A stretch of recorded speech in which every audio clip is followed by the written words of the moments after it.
Começando aqui a gravação.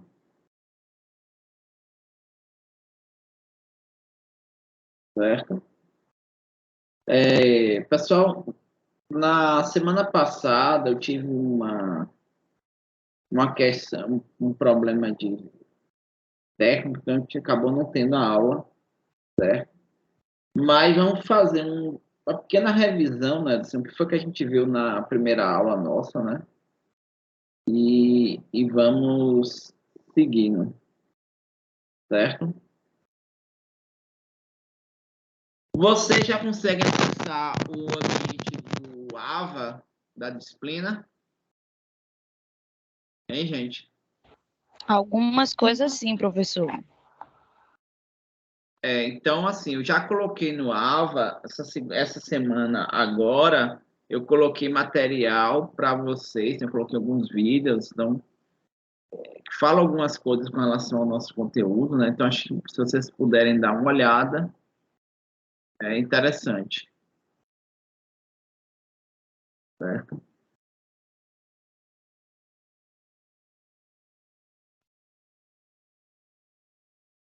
Então,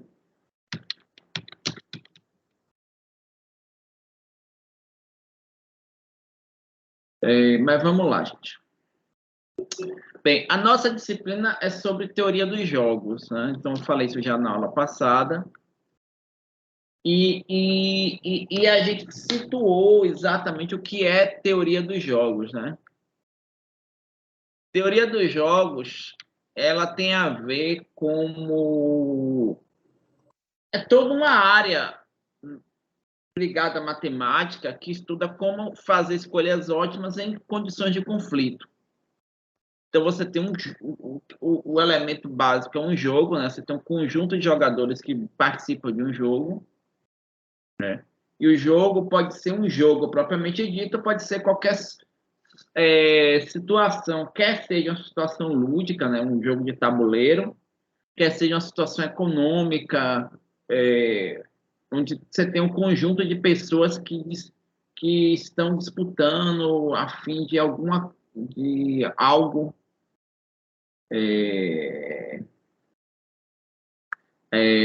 para poder atingir objetivos que são conflitantes.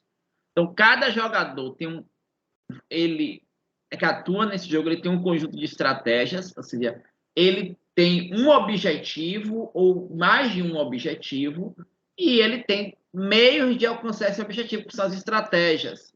E as estratégias, em geral, elas são conflitantes. A gente está falando de jogos onde, muitas vezes, quando um ganha, o outro perde. Não que necessariamente isso seja verdade para toda situação que a gente vai falar aqui em teoria dos jogos, né? Mas, muitas vezes, as estratégias são conflitantes porque o que é bom para um jogador não é bom para outro jogador.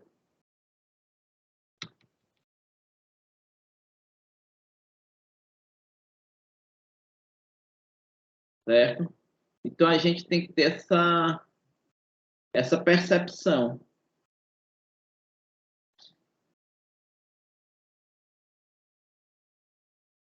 Certo?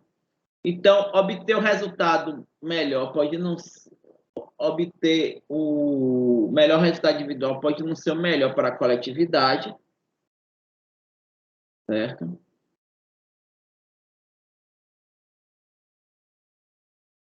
Então, a gente vai tentar entender o que é a teoria dos jogos, né, e verificar como é que a gente consegue utilizar isso no nosso dia a dia, né? Assim, como é que a gente consegue usar essa teoria dos jogos no nosso dia a dia? Bem, então, quando a gente fala em teoria dos jogos, nós estamos falando em tomar decisões, né? Em cenário de tomar decisões estratégicas, e cada participante ele vai ser influenciado pelas decisões dele e de outros participantes. Obviamente que cada participante no jogo tenta maximizar seu resultado, tenta tomar uma decisão, né? E a gente, na verdade, quando a gente fala de teoria dos jogos, é um campo da matemática, né?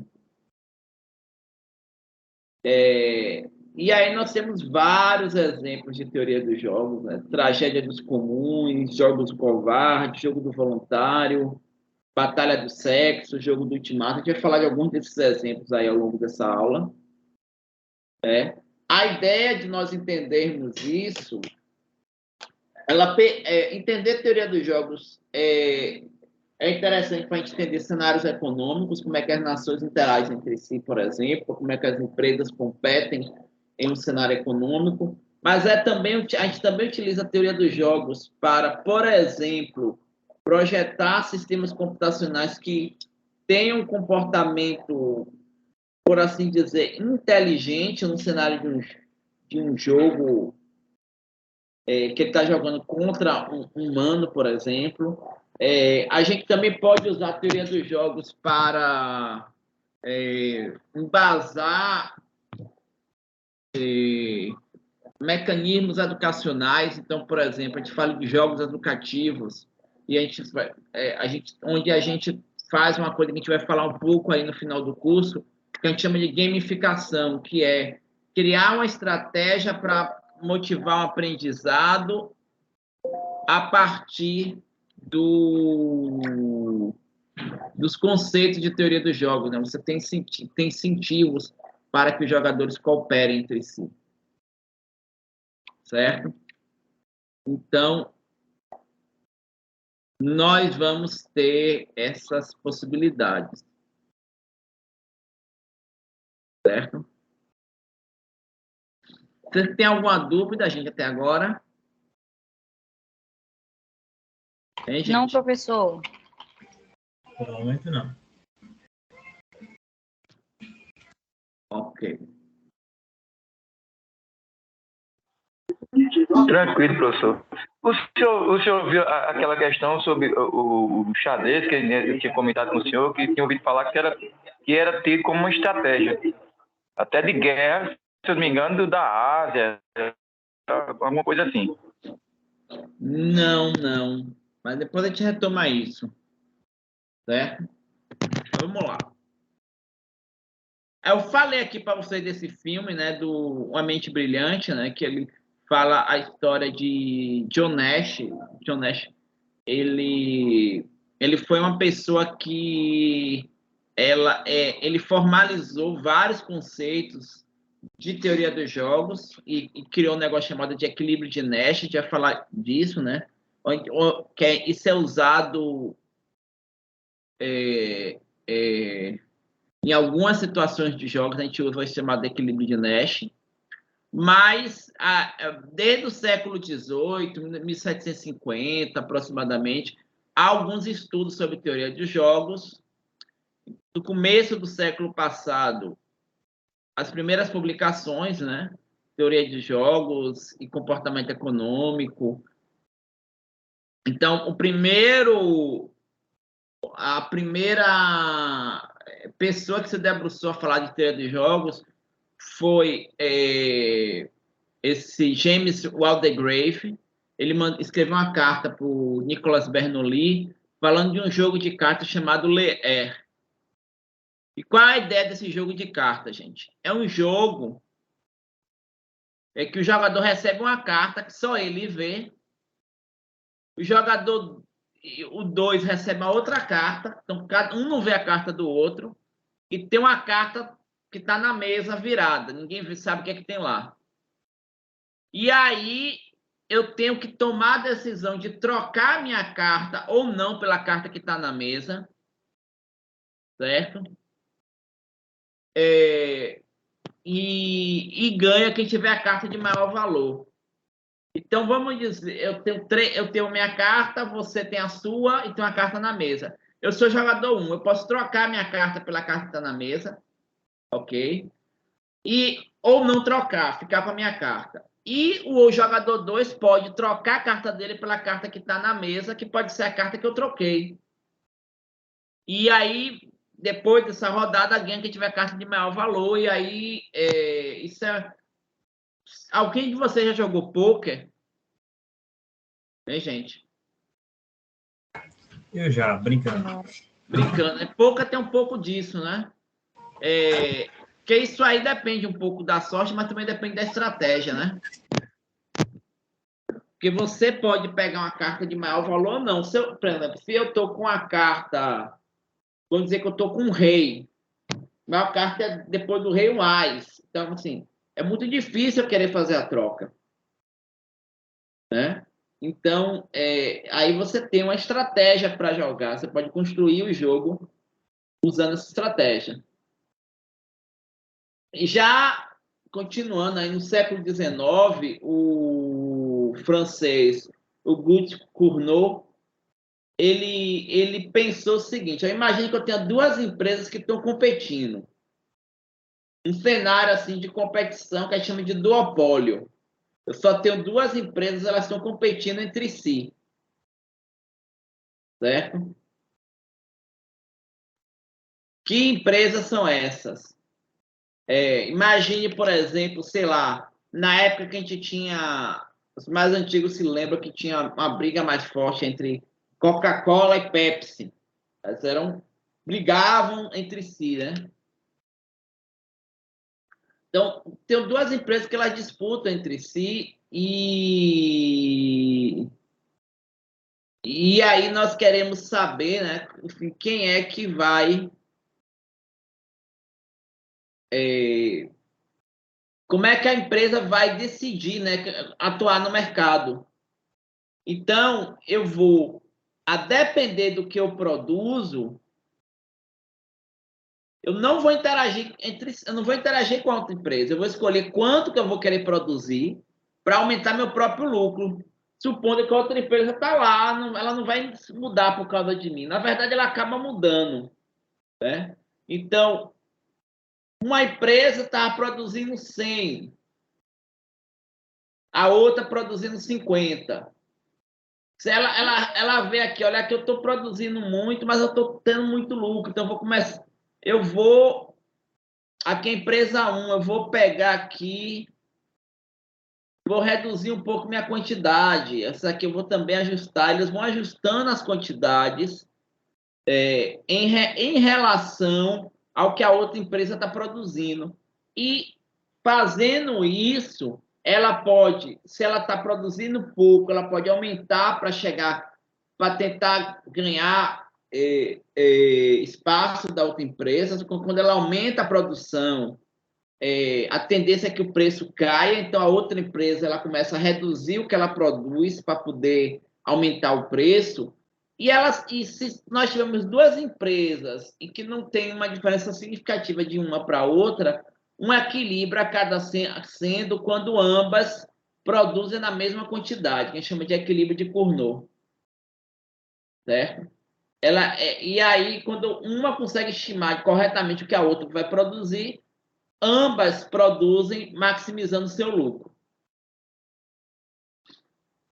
Em 1913, um matemático chamado Zamenhof, ele estudou o jogo de xadrez. E o jogo de xadrez, gente, como qualquer jogo de tabuleiro, você tem um estado, a partir desse estado você tem jogadas, e cada jogada conduz a várias outras jogadas. E você pode, analisando o estado inicial do jogo e as jogadas, isso aqui vai gerar uma que chama de uma árvore de decisão, que cada jogada vai levar um novo estado e assim por diante, até que a gente chega num estado final onde a gente sabe quem está ganhando o jogo, certo, gente? Isso vai levar uma estratégia que um dos jogadores pode chegar à vitória ou chegar ao empate. Empate é uma situação no xadrez em que eu forço que eu não vou ganhar, mas o outro também não vai. Né? Há situações que a gente pode levar o jogo para o empate. Certo? Então, ele analisou esse jogo, né, dessa forma. Aí depois apareceu aí o Emily Borel, ele pensou em jogos em que eu não sei exatamente como é que o outro vai agir, e que são jogos que um perde para o outro ganhar. Isso tem vários problemas do mundo real, militares, econômicos, financeiros, psicológicos, eles caem nessa estratégia. Em 1928, o matemático chamado John von Neumann publicou um artigo ele mostrando que existem jogos que a gente chama de soma zero, né? O que um perde, o outro ganha, que a vitória de um significa a derrota do outro, e que você tem uma forma racional de atuar nesse jogo. Uma forma de escolher a jogada que vai te levar à vitória. Ou a situação mais favorável a você. Exemplo disso é jogo da velha. Se você sabe jogar jogo da velha, gente, você sabe, se você ou ganha ou empata, correto? Se você joga o jogo da velha é um jogo muito simples. Se você jogar bem o jogo da velha, ou você ganha ou você empata. Nunca você vai perder o jogo da velha. Estou falando alguma besteira? Não. Gente? Então, mas por que Não. isso? Porque a gente analisa, gente, todas as possibilidades do jogo da velha. E jogo da velha são, no máximo, aí umas 6, 7 jogadas. Então, é muito fácil analisar as possibilidades do jogo da velha e impedir e levar o jogo para um resultado bom. Certo? É muito fácil a gente fazer isso.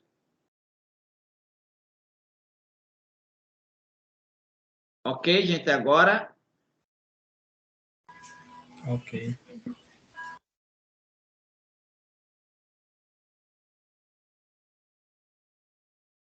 bem,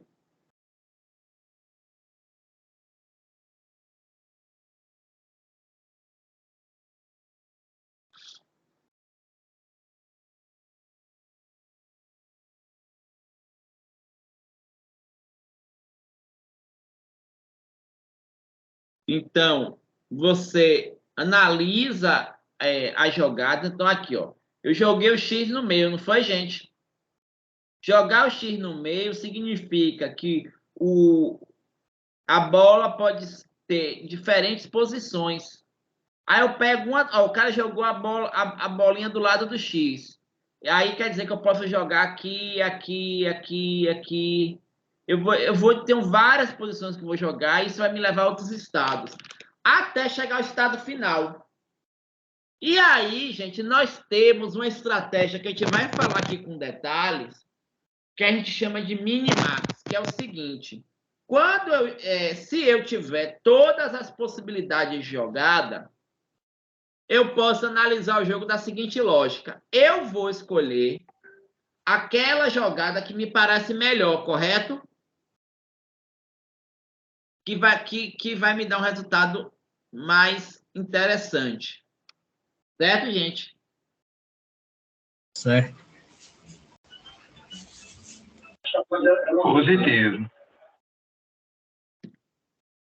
Bem, e o seu adversário vai escolher a jogada que para ele é melhor, é mais interessante, certo, gente?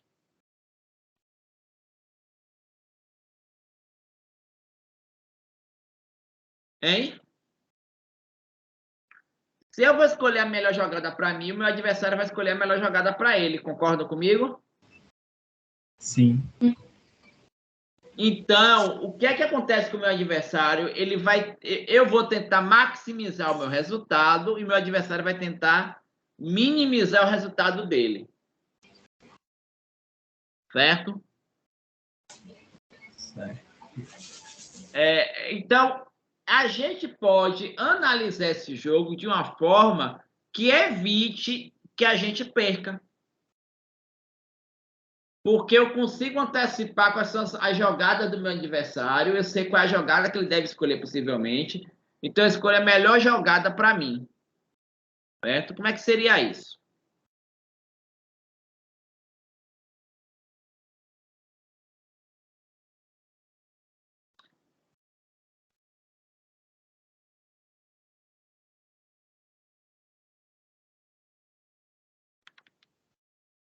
Aqui.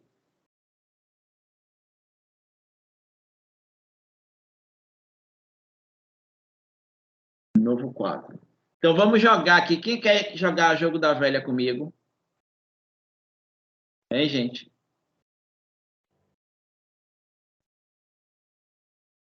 Alguém aí se habilita? Só para a gente fazer um teste. Eu jogo, professor. Pronto. Então, vou jogar aqui... Ou melhor, você que joga primeiro. Escolha. Eu quero... É 0x, não é isso?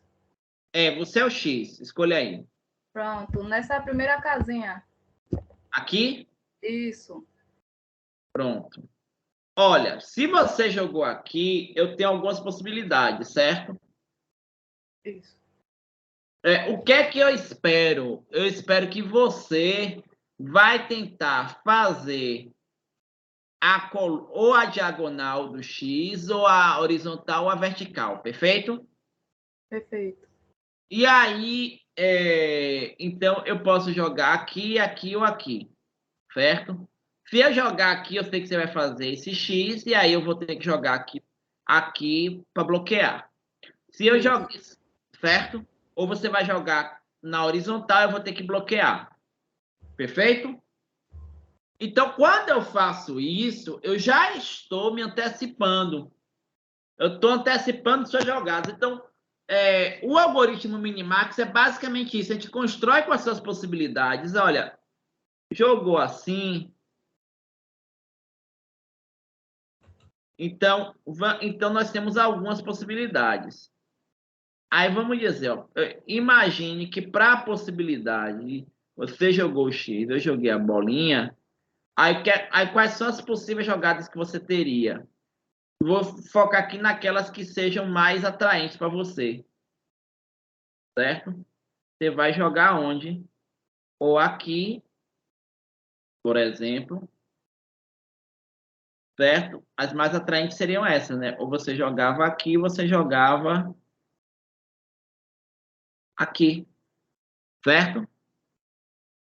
E assim, mas assim, eu vou analisar todas as jogadas. Eu vou explodir toda essa árvore até chegar ao estado que terminou o jogo. Então, por exemplo, você jogou aqui, o que eu vou fazer? Ah, vou jogar aqui.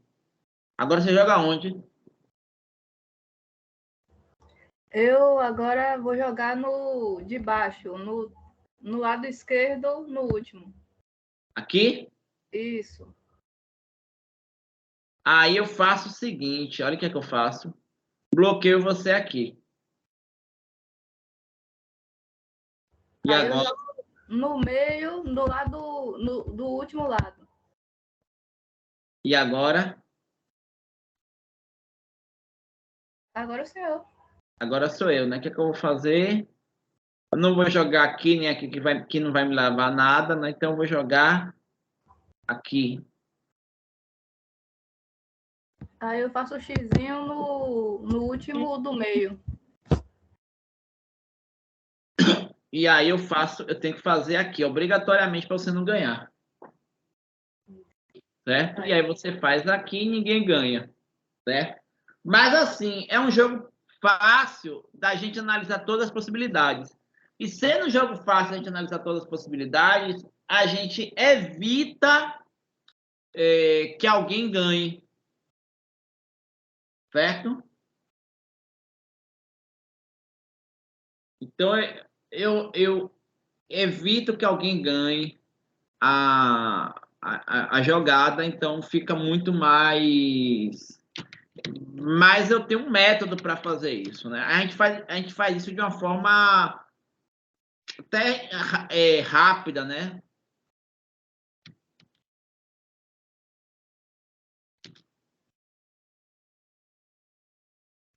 Mas eu tenho um método para fazer isso.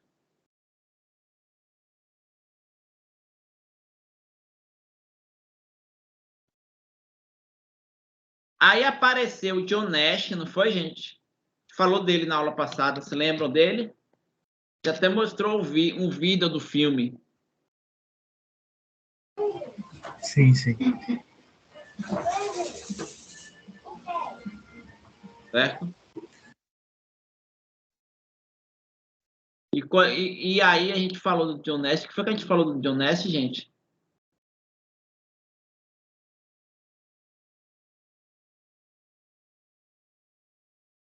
Hein?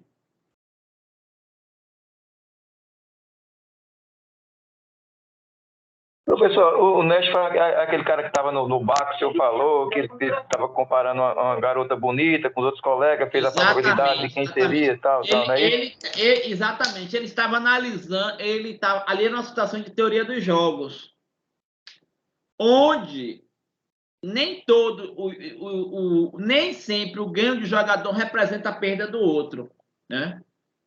Naquele caso ali, ele estava propondo o quê? Que cada um chegasse, né? E procurasse as amigas daquela que eles achavam mais bonita, porque se eles procurassem amiga, supostamente as amigas eram mais fáceis de ficar do que todo mundo competindo por aquela que era mais bonita na visão deles, né? E aí todos ganhariam, né? Quer dizer, todos não, né? Porque não ganharia só seria a menina que se achava mais bonita, né? Mas isso aí já é uma outra questão. Mas aí todos ganhariam, né? E aí foi um exemplo de teoria dos jogos do filme, né? Eu nem gosto muito desse exemplo, mas o exemplo mais clássico que a gente tem com isso é o dilema do prisioneiro. Você se lembra do dilema do prisioneiro, gente?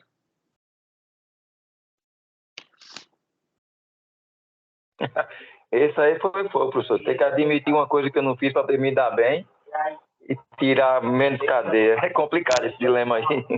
Não, mas você entenda uma coisa, eles fizeram. Mas você disse que não fez, né? Na dúvida, negue, né? Negue sempre. Mas assim, gente, o caso deles aí é o seguinte.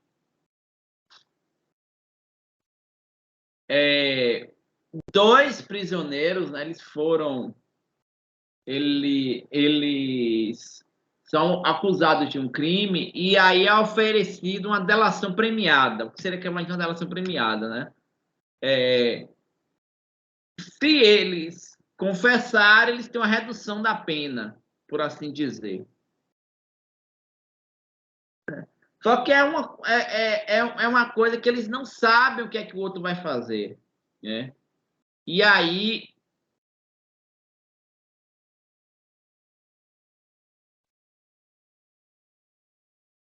nós temos que analisar essa situação, que é uma situação que é o seguinte, ó, se ambos ficam em silêncio, ambos ficam somente com 6 meses na cadeia. Então, qual é a melhor solução, gente? Ficar em silêncio, né? Ó, se for ficar em silêncio, eu vou ficar somente 6 meses na cadeia, não seria isso? Isso. Mas se eu ficar em silêncio e meu comparsa confessar, o que é que pode acontecer comigo? 10 anos. 10 anos. E eu não tenho como saber se ele vai confessar, né? E a gente nem está assumindo que existem outras coisas, né? Como, por exemplo, uma máfia que vai garantir que se ele confessar, vão pegar ele na esquina. Eu não tenho essas possibilidades, né? Então, aí o que acontece? A gente analisa isso a partir do comparsa. Se o comparsa confessar, ele fica livre. Não, se o comparsa confessar e eu ficar em silêncio, eu pego 10 anos. Mas se eu confessar, eu pego 6. Se o comparsa ficar em silêncio e eu ficar em silêncio, eu pego 6 meses. Mas se eu confessar, eu fico livre. Qual é a melhor situação? Qual é a melhor decisão para eu tomar se eu não tenho a certeza do que o meu comparsa vai fazer, gente? É melhor confessar. É melhor confessar, porque qualquer coisa que o meu comparsa faça, se eu confessar, eu vou pegar menos tempo. Certo? Ah, professor, mas tem a opção dos dois ficarem em silêncio. Tem a opção dos dois ficarem em silêncio. Mas não, eu não tenho como garantir que ele vai ficar em silêncio. Eu sei que se ele ficar em silêncio, ainda assim eu confessar, eu vou ficar melhor, vou ficar livre, né? Vou lanhar com a vida dele, mas vou ficar livre. Então, isso aí é uma situação que o Nash tratou, né? Que é uma situação em que ambos podem ganhar, mas tem situações em que um ganha e outro perde. A situação que ambos ganham, a gente chama isso de um equilíbrio de Nash. Ambos ganham quando ambos ficam em silêncio e ambos ganham quando ambos confessam. Sendo que um equilíbrio que a gente chama de dominante é quando eu confesso, porque é a melhor situação para mim, independente do que meu parceiro faça. Então vai me levar para essa situação que ambos confessam e pegam 6 anos. Outra, tip for that, eu tiro os carrapatos de um se ele tirar o meu carrapato. Então, eu tenho que ambos vão ganhar se ambos contribuírem. E se um não fizer, se eu não fizer, eu não faço. Mas a melhor situação é ambos cooperarem. Então, como eu falei, cada prisioneiro considera dominante a confissão, porque é a situação que melhor vai lhes dar. Mas quando ambos confessam, ambos pegam a pena severa, né? Então, assim, se a confissão ela é o melhor resultado, independente do que o outro vai fazer, mas é uma solução egoísta que vai levar para um resultado inferior. O ponto desse problema do Nash é a gente perceber quando que a gente pode ter uma cooperação ao invés de uma competição. Se ambos cooperarem entre si, né, e ninguém confessar, todo mundo se dá bem. Certo? Aí eu mostrei aqui, né? E nós temos um negócio chamado dilema social. Dilema social é uma grande questão motivadora para a teoria dos jogos. Quando a gente fala de dilemas sociais, são situações sociais em que a tomada de decisão de um ator, de uma parte, vai ter uma mudança na vida das demais. Certo?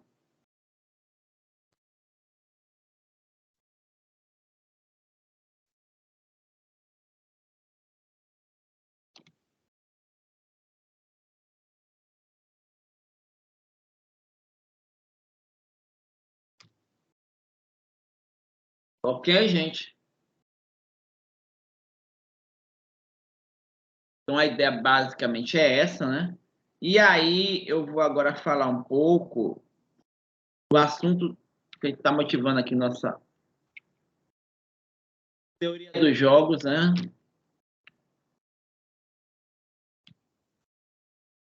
Então, quando a gente pensa, como é que eu penso de um jogo? Vou pensando numa descrição desse jogo, uma descrição formal. Olha, a situação é essa, os jogadores são esses, os objetivos, eles vão interagir desta forma. Cada jogador tem um conjunto de estratégias. Eu vou definir exatamente o que são as estratégias e os jogadores eles trabalham com racionalidade. Qual a ideia, gente, de pensar em racionalidade? Eles usam um método para alcançar a estratégia deles.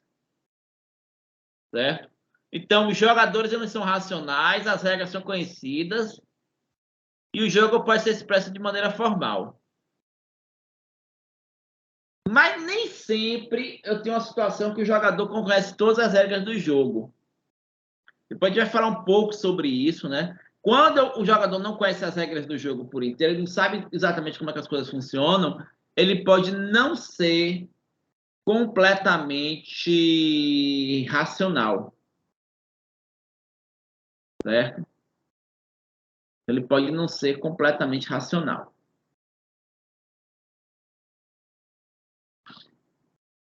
E uma outra coisa importante é que os jogadores eles devem poder avaliar quanto eles estão ganhando com a estratégia, levando em consideração a reação dos outros jogadores. Certo, gente? Então, em geral, eu vou representar o jogo ou por uma matriz. Você se lembra daquele diagrama, aquele quadro que a gente mostrou ali do dilema do prisioneiro, que eu mostro quanto que cada um ganha em cada situação? Hein, gente? O dilema do prisioneiro, que eu mostro quanto cada um ganha em cada situação. Isso aqui é uma matriz, uma representação de forma matricial. Certo? Uma outra representação é em forma de uma árvore, onde eu tenho decisões, cada nó leva uma escolha. O que foi que a gente mostrou em forma de uma árvore, jogo em forma de uma árvore? O jogo da velha. Aqui, ó, isso aqui a gente chama de árvore. Cada decisão leva a um estado, cada estado leva a outras decisões, que levam a outros estados, e cada estado é uma escolha que se toma até chegar no estado final do jogo. Certo? Então, isso aí também é uma forma da gente tomar decisão.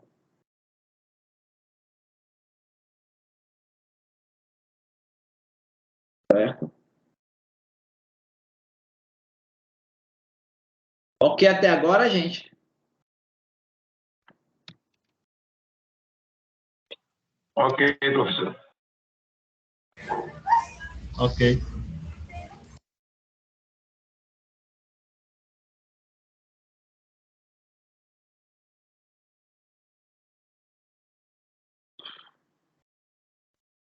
Bem.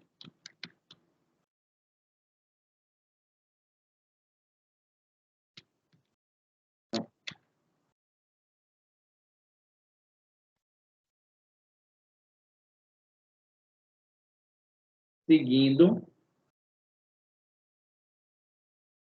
Aí, como eu estava falando aqui para vocês, né, nós temos essas duas formas de interpretação do jogo, né? Assim, normal ou sequencial em forma de uma árvore, né? E aqui eu coloquei, ó, eu tento escolher o melhor resultado para o X, a bola quer escolher o pior resultado para mim. E assim eu vou tomando as decisões até chegar no estado final. Esse é o estado final aqui em que o X ganha, que eu chamei de mais um. Esse estado final aqui, 0, seria um estado de empate. E esse estado aqui, menos 1, é o estado que eu, como X, eu perco. Então, eu vou escolher aquela situação que vai me levar no melhor estado para mim. E eu vou analisar o jogo a partir das estratégias, jogadores, objetivos, possibilidades de ganho. Nós podemos ter jogos cooperativos, jogos que são ganha-ganha. Então, por exemplo, eu tenho duas empresas que fazem transporte de cargas. Elas podem querer decidir se elas vão transportar as cargas conjuntamente, se vão compartilhar suas frotas, se vão terceirizar para um transporte comum. Então, as duas podem interagir entre si no modelo que todo mundo ganha. Certo? Mas a gente tem jogos não cooperativos, jogos que um ganha e o outro perde. Eu não posso estabelecer um estabelecimento de contrato entre os participantes. Por exemplo, duas empresas que disputam o mercado precisam decidir se entram na região de uma da outra. Então, muitas vezes, nós temos empresas que uma atua numa região, outra atua na outra. E uma resolve não entrar na região da outra, porque se entrar, vai levar numa competição que o resultado final pode ser ruim para as duas. Porque cada uma tem seu mercado mais ou menos garantido. Se uma compete com a outra, acaba tendo uma guerra de preços. Isso pode ser um jogo com interesses opostos, né? É um jogo que não é cooperativo, mas que pode, o resultado final, né? Você pode escolher posso tomar como escolha cada uma ficar na sua região sem entrar em competição. Similar àquela questão do dilema do prisioneiro. Ou uma situação em que uma baixa os preços bastante para derrubar a outra, por exemplo. E eu posso ter também a questão de interesses mistos. Duas empresas podem decidir se elas vão investir isoladamente numa tecnologia ou vão cooperar. Então, gente, quando a gente fala em teoria dos jogos, a gente está falando em situações do mundo real ou situações de jogos lúdicos em que tem diferentes possibilidades. Tem situações em que o jogo, ambos podem ganhar naquela situação ou que se um ganhar, o outro perde. Até agora, tá ok isso aí para você, gente? Sim, sim.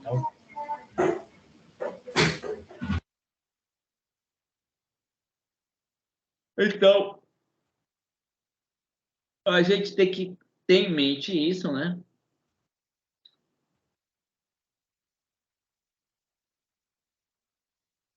Que uma pode ganhar, a outra pode perder, né? Então, assim, são possibilidades.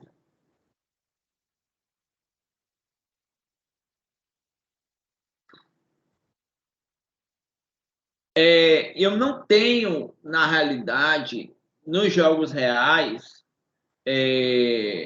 um jogo de tabuleiro, por exemplo, você tem o que chama de jogo simultâneo. Quando eu tomo uma decisão, o outro vê a decisão que eu tomo. E as decisões podem ser tomadas ao mesmo tempo ou não. Quando eu tenho simultaneidade, na verdade, ninguém sabe exatamente o que é que o outro vai fazer, vamos tomar uma decisão em conjunto. De fato, isso não é o que acontece. No jogo de tabuleiro, um joga, depois o outro joga. Numa competição comercial, eles podem tomar decisões em tempo muito próximo, mas sempre um toma a decisão primeiro que o outro.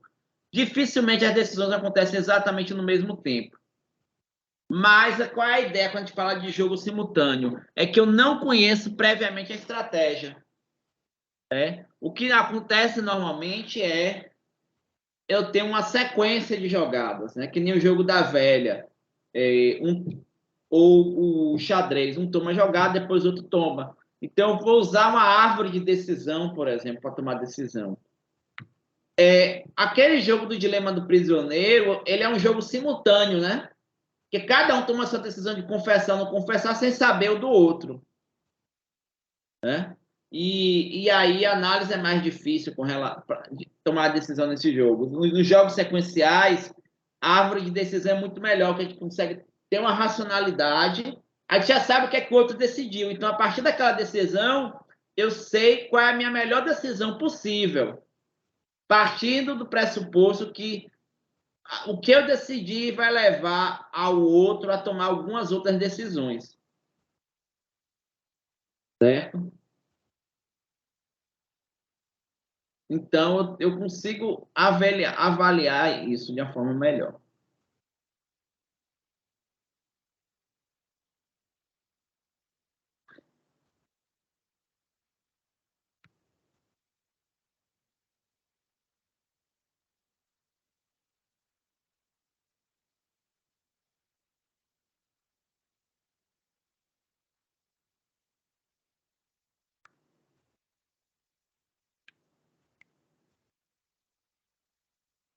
E outra coisa importante sobre os payoffs, né? Assim, o ganho de cada jogador de acordo com a estratégia utilizada.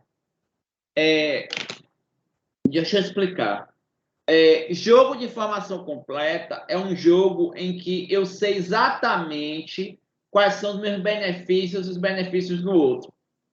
Quando está falando de jogos de tabuleiro, por exemplo, é claro que eu sei como é que está. Mas você quer ver um jogo de tabuleiro que eu não sei exatamente o estado do outro? Vocês já jogaram Batalha Naval, gente? já. Sim. Batalha Naval, eu não sei, eu vou dando lances e eu não sei exatamente onde é que estão ali. Eu vou acertando, não tenho uma informação completa do estado do outro, né? Quando está falando de situações econômicas também, eu não sei exatamente o estado do outro, então eu posso acertar ou não. Então, não tenho a informação completa. Por exemplo, empresas de aviação. Vocês conhecem uma tática chamada de dumping? Imagine, por exemplo, vou dar um exemplo.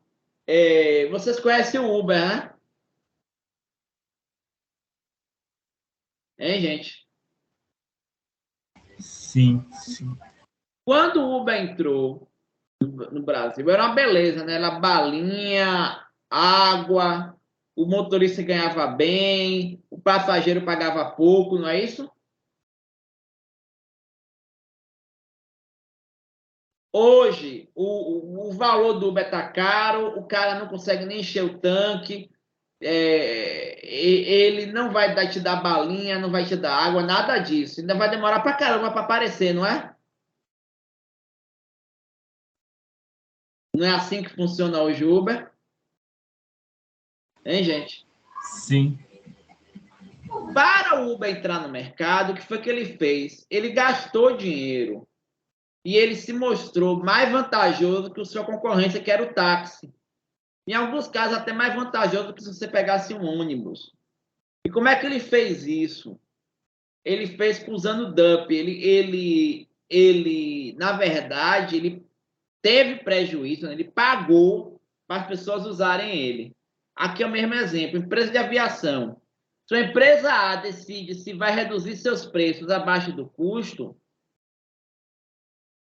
isso pode definir a estratégia da empresa B.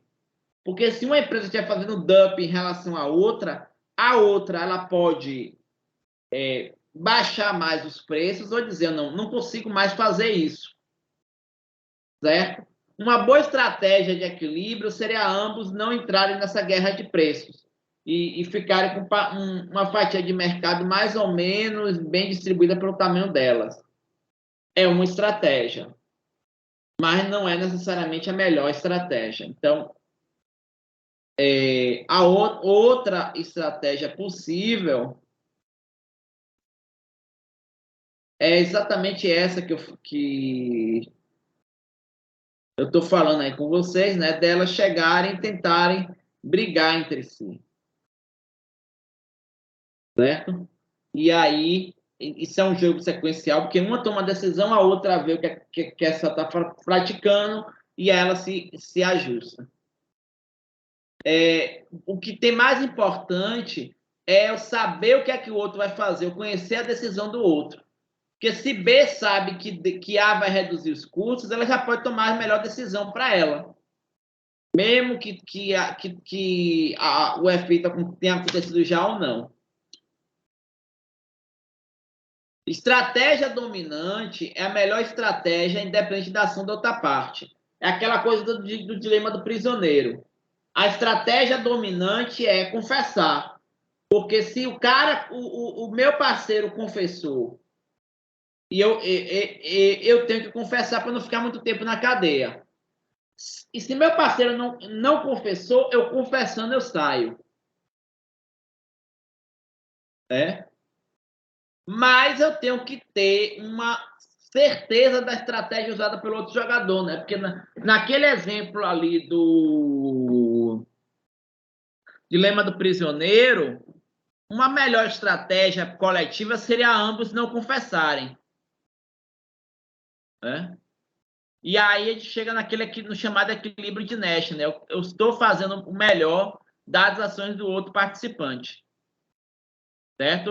Eu chego naquele equilíbrio quando eu chego naquele estágio ali. E isso eu tenho a possibilidade de ambos ganharem, se ambos ficarem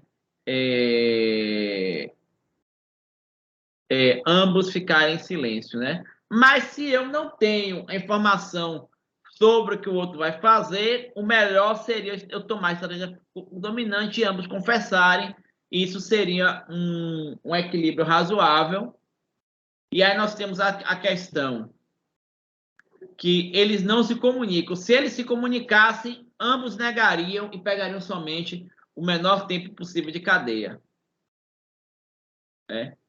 Duas empresas lutando pelos ganhos é a mesma coisa, gente. Inclusive, há mercados em que os competidores eles não podem, eles têm que ser muito cautelosos no que eles se comunicam entre si. Eles não podem combinar estratégias para dividir o mercado. Certo? Então, se duas empresas cooperam, elas podem ganhar muito. Se uma coopera e a outra e cede informações para outra. Ela pode faturar pouco, aquela que ganha informações ganha muito. E se elas não cooperarem, elas não vão potencializar os ganhos delas, elas continuam ganhando o mesmo valor. Então, qual é a melhor solução para ambas? Cooperarem. Mas, se a empresa A coopera, a empresa 1 coopera, a empresa 2, ela percebe que ela consegue maximizar o resultado dela quando ela faz o quê? Quando ela não coopera. E se a empresa 1 não coopera, a empresa 2 também maximiza o resultado quando ela não coopera. Então, um equilíbrio de Nash possível, assumindo que ambas vão esperar o pior do seu competidor é não cooperar. Mas se elas puderem conversar entre si, elas vão escolher por cooperar, que é o melhor resultado coletivo para ambas. Outro exemplo de teoria dos jogos, né, chama de batalha dos sexos. Imagine, isso é completamente sexista esse exemplo, né? Porque podia ser a mulher que gostasse do futebol e o homem do teatro, mas o homem quer ir para o jogo de futebol e a mulher quer ir para o jogo quer ver o teatro, certo? Se o homem escolhe ir para o futebol e a mulher escolhe ir para o futebol, o que é que acontece? A escolha é ótima, né? Porque agrada o homem 100% e a mulher está agradada porque ela pelo menos está em conjunto com o marido, com o homem. Se, ao contrário, ambos resolvem ir para o cinema, o homem está na companhia da mulher, então ele agradou 50% e a mulher está indo para o lugar que ela gosta na companhia de quem ela quer. Ela quer também 100% satisfeita. Mas se o homem vai para o cinema e a mulher para o futebol, não satisfaz ninguém, né? O homem vai para o futebol, a mulher vai para o cinema e o homem para o futebol, eles vão para o lugar que eles querem, mas não estão indo sozinhos, né? Então também não ficam satisfeitos. Então a satisfação está somente em ir juntos. Então ir juntos para o teatro ou ir juntos para o futebol é a melhor solução para o jogo. Então, quando eu coordeno as decisões, eu tomo a decisão em conjunto, da mesma forma que o dilema do prisioneiro ou a cooperação entre as empresas, eu consigo potencializar meu resultado. Certo? Outro exercício aqui, gente. Fast and Furious. Vocês já viram Velozes e Furiosos? 1, 2, 3, 4, 50. Vocês conhecem essa série? Sim. Conheço. Imagine que você tem aí os dois carros no racha, um querendo colidir para o outro, né? Um vencendo o outro. Quem desviar é o covarde e perde. Quem não desvia é o corajoso. Se ambos desviam, ninguém perde, né? Ninguém fala nada, né? Se ambos não desviam, ambos podem morrer. Qual é a melhor solução, gente? A gente teria que pensar isso aí na forma de um equilíbrio de Melhor desviar. O melhor seria ambos desviarem, né? Eu acho. Vamos ver isso, gente?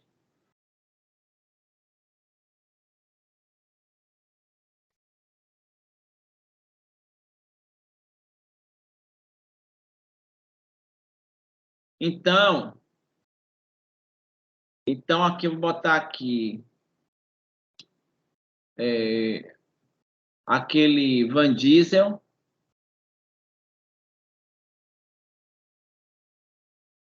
e o The-Rock. The-Rock e Van Diesel é aquela coisa, né, gente? Que tudo é absolutamente relativo, né? Eu, do lado de Van Diesel, sou um anão, né? Mas Van Diesel do lado de The-Rock desvia, não desvia. E aqui eu vou botar também a mesma coisa, desvia, não desvia. Van Diesel é jogador 1 e The Rock é jogador 2. Se Van Diesel não desvia e The Rock desvia, vamos dizer que Van Diesel ganhou 10, The Rock nada, 0. Se Van Diesel desvia e The Rock não desvia, Van Diesel ganhou 0, The Rock 10. Se ambos desviam, vamos dizer assim que ninguém ganhou nada, né? E se ambos não desviam, vou botar aqui menos 10 que eles vão morrer. Qual é a melhor solução, gente, percebendo a cooperação? Ambos desviarem, né? Mas assuma que Van Diesel vai desviar. O que é que The Rock deveria fazer se Van Diesel vai desviar? Desviar também. Ficar. Desviar também, né? Uhum. Aí no Se filme, Van os Diesel dois vai são desviar, mortais. não, ele pode não desviar, né? Se ele não desviar, ele ganha, né? Mas se Van Diesel não desviar, o que é que The Rock deveria fazer? Desviar, né? Eu não vou desviar, tá? O que é que eu vou fazer? Ah, então eu vou desviar também. Se ele não vai desviar, eu vou desviar. Na verdade, a melhor solução aqui está nessa cooperação, né? Então, ambos desviarem, certo? É onde a gente consegue atingir a melhor solução. Bem, até aqui tudo bem, gente? Vocês estão entendendo esses conceitos de teoria dos jogos ou está uma coisa muito abstrata para vocês? Para mim está muito abstrato algumas definições, porque eu não estou conseguindo entender a relação da teoria com a licenciatura da computação e não estou conseguindo associar ao jogo em si, por não Tá. ter jogado os exemplos que o senhor citou. Certo. Então, vamos por partes. Licenciatura da computação tem a ver com algumas coisas. Uma é a licenciatura em si, que é educação. A gente vai falar de jogos educativos também, né? E a computação. E computação é matemática. Vocês vão pegar matérias, vocês vão criar programas de computadores, incluindo jogos eletrônicos. Então, eu consigo, vendo como é que funciona para um jogo de tabuleiro, eu consigo entender que eu fazer um programa, por exemplo, para jogar xadrez ou para jogar jogo da velha, ele vai ter que tomar a decisão dele a partir de decisões anteriores, concorda?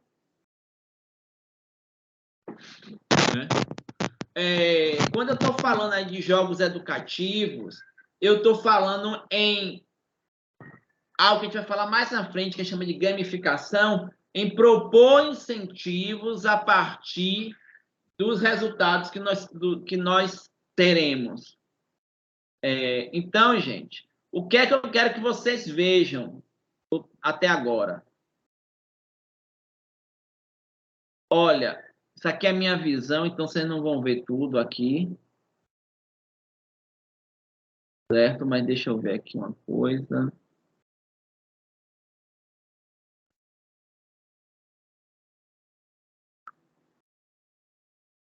Vou mudar aqui papel para estudante.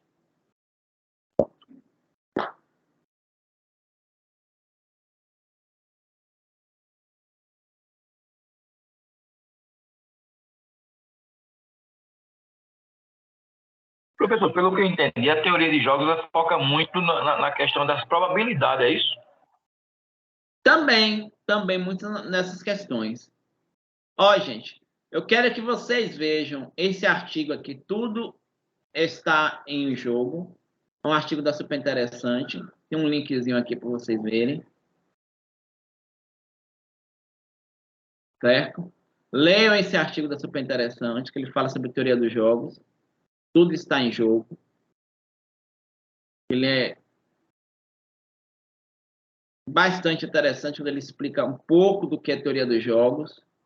Quem criou a teoria dos jogos, que foi antes, inclusive, do Nash, que foi o von Neumann, mas que também é uma pessoa que pensou muito na computação.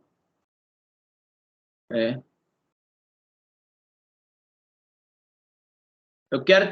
Aí tem o filme Uma Mente Brilhante também, para vocês ouvirem. Eu vou passar para vocês essa atividade, Tragédia dos Comuns e Dilemas Sociais. Então, eu vou passar essa atividade para vocês.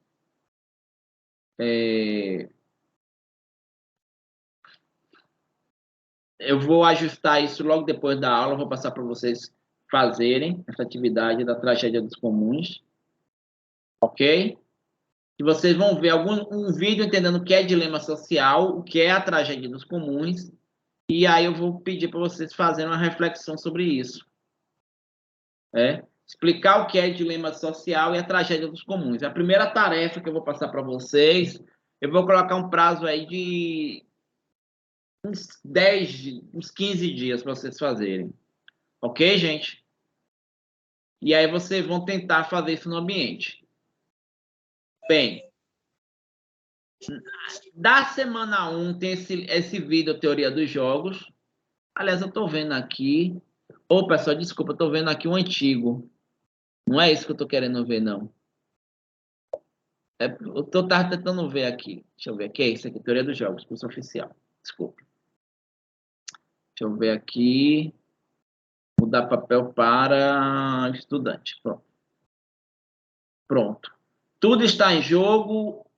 Uma mente brilhante. Ok. Eu vou colocar aqui, gente, uma tarefa, a tragédia dos comuns. O dilema social, a tragédia dos comuns, para vocês fazerem. Aí eu vou colocar isso ainda aqui para vocês. Aí, semana 1, vocês veem esse vídeo sobre teoria dos jogos. Na semana 3, né? Porque aquela semana 1 e 2, né? Na semana 3, que é essa semana agora, eu quero que vocês vejam esses vídeos aqui. O que é uma escolha racional, o que é o dilema do prisioneiro, o que é o equilíbrio de Nash. Aqui eu tenho a apresentação da aula 2 e a apresentação da aula 1. Certo? Que são as aulas que a gente viu hoje. Eu revi a aula 1 hoje. Semana que vem, gente, se vocês quiserem, antes da aula, vocês leiam esses vídeos, vejam esses vídeos aqui, que a gente vai falar sobre jogos eletrônicos, como o jogo da velha, jogo de damas, a estratégia Minimax, que a gente vai falar um pouco sobre isso. E aí eu quero que vocês... Mas aí, se vocês verem esses vídeos antes da aula, seria interessante. Não é obrigatório, mas é interessante. Certo, gente? Então é isso. Vocês têm alguma questão por enquanto, Ok, gente? Pronto. Então eu já vou dispor para vocês desse tragédia dos comuns. Eu vou colocar essa atividade ativa para vocês. Ok? Certo? E vou deixar ela para vocês fazerem na próxima, até a semana que vem, daqui a uns 15 dias. Hoje são, ok, 22, 8 de abril, acho que tá bom.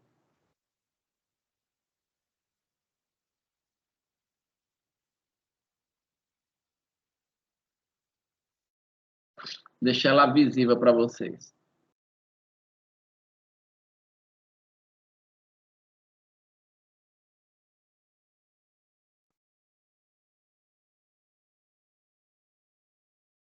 Pronto. Não, essa não.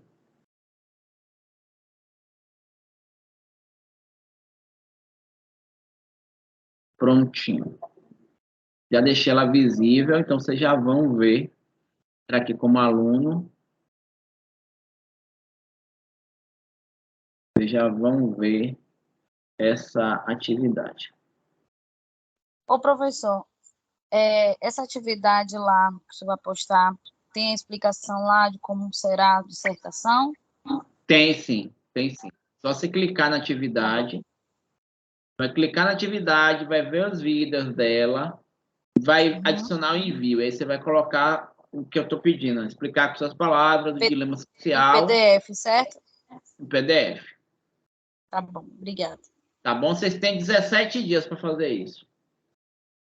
Tá? Professor, Botei para sexta-feira, dia 8. eu não consegui fazer as atividades das primeiras semanas, porque eu faço outra faculdade também, fora o trabalho. Aí, esse final de semana, eu planejo estudar somente para o IFBA. Eu posso entregar essas atividades que o senhor passou nas semanas anteriores. Não, mas Nessa assim, essa é a primeira atividade que eu passei. Ah, entendi. Pronto. Perfeito, então. É porque lá tem fazer as tarefas, né, professor? Só que aí só tem os vídeos e os slides, Isso. né, de todas as semanas. Isso. Eu Essa é a tenho- primeira atividade que eu passei, então é tranquilo. Tá ok, gente? Então, pessoal, qualquer dúvida, vocês podem mandar mensagem no AVA, tem o fórum também, pode usar os tutores, e aí a informação vai chegar e a gente vai se comunicando, tá certo? Aguardo vocês até a próxima terça. Obrigada, professor. Boa noite. Obrigado. Ok, professor. Boa noite. Boa noite. Boa noite. Boa noite.